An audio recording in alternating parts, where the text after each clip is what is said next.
বিসিবির একটা সংবাদ বিজ্ঞপ্তি নিয়ে তোলপাড় চলছে দেশের ক্রীড়াঙ্গনে, যেখানে বাংলাদেশ ক্রিকেট বোর্ড প্রত্যক্ষভাবে চ্যালেঞ্জ জানিয়েছে জাতীয় ক্রীড়া পরিষদকে। বিসিবি প্রেসিডেন্ট আমিনুল ইসলাম বুলবুল পরোক্ষভাবে হুমকি দিয়েছেন ক্রীড়া প্রতিমন্ত্রী আমিনুল হককে। ঘটনাটা তো গত রাতের, বেশ রাত করেই বিসিবি এই প্রেস রিলিজটা দিয়েছিল। সেই প্রেস রিলিজটা ধরে তৎক্ষণাৎ একটা আলোচনা করেছিলাম, কিন্তু আজকে সারাদিনে এটা নিয়ে বিভিন্ন জায়গায় খোঁজ খবর করে অনেকের সঙ্গে কথা বলে যেই সব তথ্য পেলাম সেটা তো ভাই বিস্ময়কর। এবং এই ঘটনা নিয়েও এই প্রেস রিলিজটা কিভাবে এলো, কিভাবে দেয়া হলো, এটা নিয়েও আসলে একটা তদন্ত করা উচিত। আর যা যা শুনলাম সেগুলো যদি সত্যি হয় তাহলে স্বেচ্ছাচারিতার দায়ে বিসিবি প্রেসিডেন্ট আমিনুল ইসলাম বুলবুলকে এক্ষুনি আসলে অপসারণ করে দেওয়াটা এনএসসির এখতিয়ারের মধ্যে পড়বে। কোনো আইসিসি এর মধ্যে আসলে কোনো কিছু করতে পারবে বলে মনে হয় না। আর আইসিসির যেই সব কর্তাদের কথায় বুলবুল ভাই নাচছেন, বুলবুল ভাই বলছেন, এই যে প্রেস রিলিজটা দিয়ে দিয়েছেন, সেইখানেও তো ভয়ঙ্কর তথ্য রয়েছে। বাংলাদেশ ক্রিকেট যে সেই চক্রান্ত জাল থেকে এখনো বেরোতে পারেনি, বিশ্বকাপের সময় সেই চক্রান্ত যে এখনো চলমান, এরকম স্পষ্ট ইঙ্গিতের জায়গা তো রয়েছে। কেন এই পুরো আলোচনাটাই আমি আসলে করছি। ক্রীড়া প্রতিমন্ত্রী আমিনুল হক আজকে বিসিবির ওই প্রেস রিলিজের প্রতিক্রিয়া দেখিয়েছেন, বেশ কড়া প্রতিক্রিয়া দেখিয়েছেন। এবং সেইখানটাতে আমার কাছে সবচেয়ে ভালো লেগেছে বিসিবির এই নির্বাচন না, বিশ্বকাপে বাংলাদেশ কেন খেলতে পারেনি এইটার জন্য বিচার বিভাগীয় তদন্ত কমিটির দাবি আমি তুলেছিলাম। একটা দুইটা অনেকগুলো ভিডিওতে আমরা বলেছি। আমি বলেছি যে এইখানটাতে বাংলাদেশ ক্রিকেট ধ্বংসের একটা ষড়যন্ত্র রয়েছে এবং তারই অংশ হিসেবে বাংলাদেশ টি-20 বিশ্বকাপটা খেললো না, আমাদের খেলতে দেয়া হলো না, আমরাই আমাদের খেলতে দেইনি, ষড়যন্ত্রটা দেশের মধ্যে হয়েছে। এবং আজকে ক্রীড়া প্রতিমন্ত্রী আমিনুল হক বলেছেন যে ঈদের পরে তিনি এইটা নিয়ে একটা তদন্ত কমিটি গঠন করে দিবেন। বাংলাদেশ কেন বিশ্বকাপ খেলতে পারেনি সেই কারণে, ওই জায়গায় যে আমাদের ক্রীড়া কূটনীতির ব্যর্থতা ছিল সেটা তিনি স্পষ্ট করে বলেছেন। ভবিষ্যতে যেন এই ব্যর্থতার পুনরাবৃত্তি না হয় সেই কথাটাও তিনি উল্লেখ করেছেন। কেন, কাদের কারণে আমরা বিশ্বকাপ খেলতে যেতে পারিনি, এক্সাক্ট ঘটনাটা কি হয়েছে, সেই জন্য তদন্ত কমিটি করার কথা ক্রীড়া প্রতিমন্ত্রী আমিনুল হক বলেছেন। তাকে আমি একেবারে অন্তরের অন্তঃস্থল থেকে ধন্যবাদ জানাই এবং আমি মনে করি এই তদন্ত কমিটি হওয়াটা খুবই জরুরি এবং আমি মনে করি যে একটা বিচার বিভাগীয় তদন্ত কমিটি হওয়া উচিত। অনেকবার যেই কথাটা বলেছি, আবারও আমি সেই কথাটা বলছি, আমাদের সবার জানার অধিকার রয়েছে বিশ্বকাপটা আমরা কেন খেলতে পারিনি, কাদের ষড়যন্ত্রের কারণে খেলতে পারিনি, কাদের ষড়যন্ত্রের ফাঁদে পা দিয়ে আমরা খেলতে পারিনি। পুরোটাই এই জাতির সামনে উন্মোচিত হওয়া উচিত। আর সেইটা যখন উন্মোচিত হবে, ওই আসিফ গং বলেন কিংবা আমিনুল ইসলাম বুলবুল বলেন, কেউ রেহাই পাবেন না, সত্যটা যদি উদ্ঘাটিত হয়েই যায়। এবং আমি খুব খুব খুব করে আশা করব ক্রীড়া প্রতিমন্ত্রী আমিনুল হক এই ব্যাপারটাকে খুবই সিরিয়াসলি দেখবেন, খুবই সিরিয়াসলি একটা তদন্ত কমিটি করবেন এবং আমরা সেই সত্যটা জানতে চাই। এই যে একটা বিসিবি নির্বাচন হয়েছে সেই আলোচনার জায়গাটাতে আসে। আমিনুল হক বলেছেন যে আজকে বিসিবি ওই চিঠিটা দিয়েছে, তার প্রতিক্রিয়া দিয়েছে। ভাই, বিসিবি যেই প্রেস রিলিজটা দিয়েছে সেই প্রেস রিলিজের ভাষা হচ্ছে কি হুমকির ভাষা, যে আমাদের এই একটা নির্বাচন হয়েছে সেইখানে যদি সরকারি কোনো হস্তক্ষেপ হয় যেটাকে আইসিসি মনে করবে, তাহলে এইখানটাতে বাংলাদেশ ক্রিকেটের উপরে স্যাংশন নেমে আসতে পারে। আইসিসির বড় কর্তাদের সঙ্গে নাকি এই বিষয়ে ইনফরমাল আলোচনা হয়েছে, বিসিবির প্রেস রিলিজে সেটা দেওয়া হয়েছে। আমিনুল হক আজকে তার এই প্রতিক্রিয়া দেখিয়েছেন। তার আগে আমি একটু বলি যে আমি আজকে সারাদিনে যা যা শুনলাম সেটা বিস্ময়কর বলছিলাম এই কারণে যে এই প্রেস রিলিজটা কি বাংলাদেশ ক্রিকেট বোর্ডের, নাকি এই প্রেস রিলিজটা individually BCB president Aminul Islam Bulbul ভাইয়ের? বিসিবির আর কেউ তো এই সম্পর্কে ওয়াকিবহাল না। এই নিয়ে বিসিবিতে কোনো মিটিং হয়নি ফর শিওর। এই নিয়ে আমি বেশ কয়েকজন পরিচালকের সঙ্গে কথা বলেছি, তারা কিছু জানেন না বলেছেন। এখন বুলবুল ভাই যদি তার নিজস্ব গঙের কয়েকজনের সঙ্গে আলোচনা করে এরকম একটা প্রেস রিলিজ দিয়ে দেন, সেটা দিতে পারেন। কিন্তু যতটা আমি জানতে পেরেছি এরকম কোনো আলোচনা বিসিবির প্রাতিষ্ঠানিকভাবে কোনো আলোচনা করে যে প্রেস রিলিজ দিয়েছে বিষয়টা সেটা নয়। প্রেস রিলিজটা আমিনুল ইসলাম বুলবুল নিজের ক্যাপাসিটি থেকে দিয়েছেন। অস্ট্রেলিয়া থেকে কলকাঠি নেড়েছেন, বাংলাদেশ থেকে এই প্রেস রিলিজটা মিডিয়ার কাছে যাওয়াতে তিনি বাধ্য করেছেন। বুলবুল ভাই, কোথা থেকে এইসব প্রেস রিলিজের ড্রাফট হয় সেগুলো কিন্তু একটু খোঁজখবর করলে আমরা পেয়ে যাই। সিঙ্গাপুরের আশেপাশের দেশ থেকে কি হয়েছে এগুলো কিন্তু আমাদের হিসাবে রয়েছে। আমি একটা কথা বলছিলাম আপনাদেরকে, আমাদের ক্রিকেট নিয়ে ষড়যন্ত্র ধ্বংসর ধ্বংসের ষড়যন্ত্রটা শেষ হয়নি। বিশ্বকাপ বাংলাদেশ কেন খেলতে পারেনি? বাংলাদেশকে গাছে তুলে দিয়ে মই সরিয়ে কে নিয়েছিল? Pakistan cricket board. সেই পাকিস্তানের প্ররোচনায় কি আমরা এখনো নাচছি? আমিনুল ইসলাম বুলবুলকে মনে করছেন পাকিস্তান ক্রিকেট বোর্ড তাকে বিসিবি প্রেসিডেন্টের পদে রাখতে পারবে? পাকিস্তান ক্রিকেট বোর্ড যে বিসিবি যদি ভেঙে দেয় তাহলে পাকিস্তান ক্রিকেট বোর্ড আইসিসিতে গিয়ে বুলবুল ভাইয়ের পক্ষে দেন দরবার করবে? বুলবুল ভাই, সিঙ্গাপুরের আশেপাশে থেকে ড্রাফট হলেও এগুলো কোনো কিছু আপনি করতে পারবেন না। আইসিসি থেকে ওই সিগন্যাল আপনি পাবেন না। আইসিসিতে আপনি চাকরি করেছেন আগে, ঠিক আছে, আর ফিরে গিয়ে চাকরিটাও আর ফেরত পাবেন না। ফলে এখন শুধু শুধু এগুলো করে আমাদের ক্রিকেটটা আরো ধ্বংস করে দিয়েন না।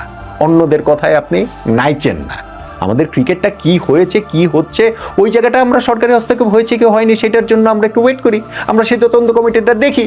আমাদের ক্রীড়া প্রতিমন্ত্রী আমিনুল হক আজকে বলেছেন যে তদন্ত কমিটি গঠন করা হয়েছে। তিনি স্পষ্ট করে বলেছেন যে গত নির্বাচনে সরকারি হস্তক্ষেপ হয়েছে। আমাদের ক্রিকেট বোর্ডের তরফ থেকে বিভিন্ন সময় বিভিন্ন কর্তা ব্যক্তিরা নানান কথা বলেছেন। ফারুক ভাইকে আমি সহসভাপতি বলতে শুনেছি, আরও অনেকেই বলেছেন যে না, যখন তিনি ক্রীড়া প্রতিমন্ত্রী ছিলেন না আমিনুল হক তখন অনেক কথা বলেছেন, এখন তো চেয়ারে এসেছেন, দায়িত্বে এসেছেন, এখন সেগুলো বলতে পারবেন না, এখন তার কথা বলার ধরন চেঞ্জ হবে। আজকে ক্রীড়া প্রতিমন্ত্রী আমিনুল হক লাউডলি অ্যান্ড ক্লিয়ারলি স্পষ্ট করে বলেছেন গত বিসিবি নির্বাচনে সরকারি হস্তক্ষেপ হয়েছে। অন্যরকম কিছু বলেছেন? অন্যরকম কিছু বলেন নাই।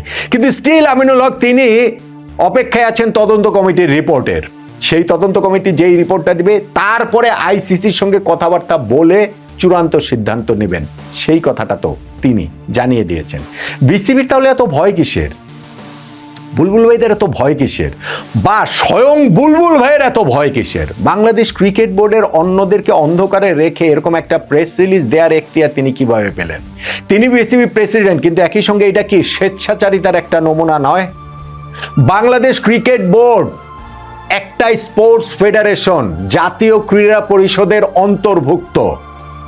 সেই জাতীয় ক্রীড়া পরিষদ একটা 5 সদস্যের তদন্ত কমিটি গঠন করেছে, সেইটাকে বিসিবি কিভাবে চ্যালেঞ্জ করে? ওই এনএসসির চেয়ারম্যান হচ্ছেন গিয়ে আমিনুল হক ভাই, ক্রীড়া প্রতিমন্ত্রী। বিসিবি প্রেসিডেন্ট আমিনুল ইসলাম বুলবুল ভাই তাকে কিভাবে চ্যালেঞ্জ করেন? হায়ারার্কি অনুযায়ী কি সেটা করতে পারেন? এই স্বেচ্ছাচারিতার জন্যই তো তাকে এই মুহূর্তে অপসারণ করা যায় না? সেরকম পথে তো হাঁটছেন না। এখান থেকে নিয়মতান্ত্রিক পথে হাঁটতে চাইছেন বাংলাদেশ সরকার, সরকারের ক্রীড়া মন্ত্রণালয়, জাতীয় ক্রীড়া পরিষদ, যুব ক্রীড়া প্রতিমন্ত্রী আমিনুল হক, তারা চাইছেন একটা নিয়মতান্ত্রিক পথে হাঁটতে। যদি সেই তদন্ত কমিটি পায় যে না ঠিক আছে নির্বাচনটা ফেয়ার হয়েছে, অসুবিধা কি?